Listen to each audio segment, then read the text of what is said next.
د لوړ زده کړو وزارت د تحصیل نصاب له بدلونه خبر ورکړ. سلام، وخت په خیر. که غواړئ په بشپړه توګه معلومات ترلاسه کړئ نو ویډیو راسره تر پایه وګورئ. د لوړ زده کړو وزارت وایي چې د افغانستان پخوانی تحصیلي نصاب معیاري او د ټولنې له ضرورتونو سره برابر نه و. د دغه وزارت سرپرست عبدالباقي حقاني نن په یو خبري کنفرانس کې ویلي چې تحصیلي نصاب یې له عصري او دیني اړخه غني کړی دی.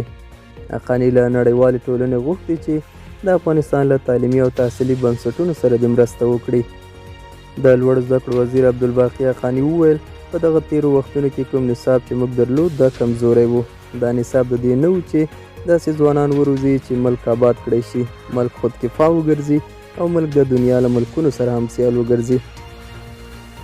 عبدالباقي حقاني وایي چې په پوهنتونو کې د اسلامي ثقافت مضمون پوهنتون شمول او له 1 څخه 3 ساعتونو ته پورته کړی دی.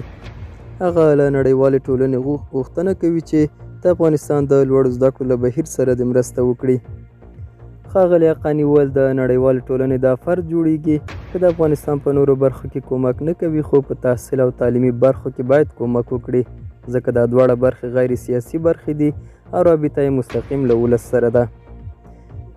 د لوړ زده کړو وزارت مسؤلان وایي چې په تیر یو کال کې د آزادو بورسونو له لارې د نجونو په ګډون ځینې محصلین بهر ته د زده کړو لپاره تللي دي.